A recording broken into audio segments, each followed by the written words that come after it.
हम सारे आपसे पूछना चाहते थे आपकी लव लाइफ के बारे में। क्योंकि हमने काफ़ी इंटरेस्टिंग टॉपिक है और हमने ये भी सुना कि आप बाकी एक्टर्स की तरह अकेले नहीं आए थे बॉम्बे। नहीं, आप अपनी पत्नी जी को लेकर आए थे। उसके बारे में थोड़ा बताइए, कैसे मिले, क्या अरेंज मैरिज थी, लव मैरिज थी? नहीं, बिल्कुल प्रेम विवाह था। मैं 10वीं क्लास में तय कर लिया था मुझे ना कि मैं कोई रूटीन काम नहीं करना है। पहले तो दहेज नहीं लेना है, प्रेम विवाह करना है। फिर लगा बाबूजी पंडित हैं, खेती करते हैं, तो मुझे तो कुछ और करना है। तो पत्नी एक बार मिल गई, एक तिलक में गए थे कहीं पे तिलक चढ़ाने। तिलक चढ़ा रहा था मैं ही था, मेरी बहन की शादी थी। और देख लिया इधर छत के बालकनी पे, हमको लगा अरे बाप ये कौन है। फिर वो उतरते हुए आई, आंगन क्रॉस कर रही थी, आंगन ऐसे चलते हुए आई और ऐसा लगा हिरन की तरह कुलाचे भरी। हाँ, ऐसे ऐसे मुड़ के देखा और फिर चली गई।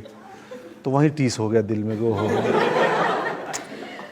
ये तो अब तो अगला बाकी का जीवन इन्हीं के संग। अचानक शुक्रवार की रात 8:30 बजे तय किया था कि बाकी का ज़िंदगी इस लड़की के नाम। वो लड़की कौन है, वो भाव देगी कि नहीं देगी, क्या होगा पता नहीं। पर इतने सच्चे प्रेमी थे कि सर 93 की बात है, 2004 में कर ली शादी उसी लड़की से। और वो कलकत्ते रहती थी, मैं गांव में रहता था। मृदुला नाम है उनका। तो आप लोगों ने डेट किया 93 से 2004 तक? डेट वेट हमें मालूम ही नहीं था डेट क्या होता। हमें डेट तो सिर्फ अगस्त, अक्टूबर, सितंबर, नवंबर, ट्यूसडे, संडे के सिवाय हमारे प्रेम में वो डेट वाला कल्चर ही नहीं था।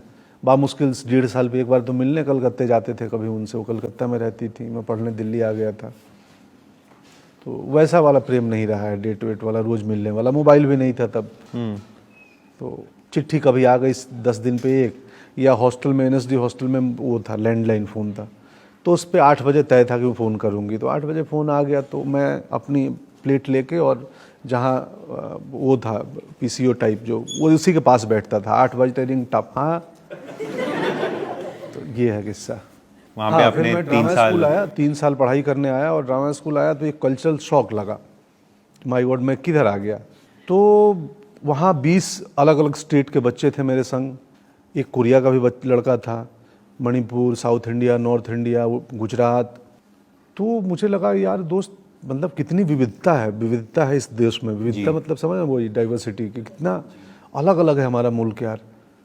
यहाँ कुछ और बोली जाती है, 500 किलोमीटर दूर कुछ और खाया जाता है। कहीं का लैंडस्केप बहुत खूबसूरत है ये देश यार। मैं जो सुन रहे हैं ना बच्चे, मैं बहुत देखो बोलता हूँ और भटक जाता हूँ। नहीं, ये शो भटकने के लिए बना है। हाँ, अरे फिर ठीक है। मुझे लगता है ना कि 12वीं के बाद हर बच्चे को ना, या तो स्टेट सरकारें करें या उसके माँ बाप करें या वो खुद से करे, बिल्कुल लोकल ट्रेन में, मतलब स्लीपर क्लास में, कम से कम पैसों में पूरा भारत घूमे।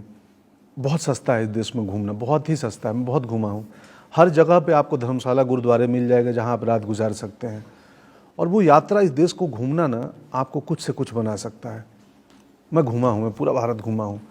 मैं हर नदी की जहाँ से ओरिजिन है ना, जहाँ से निकलती है, वो जगह देखना चाहता हूँ। और जहाँ नदी ख़त्म होती है ना, वो जगह देखना चाहता हूँ। तो बात क्या कह रहे थे मैं भूल चुका हूँ। नहीं तो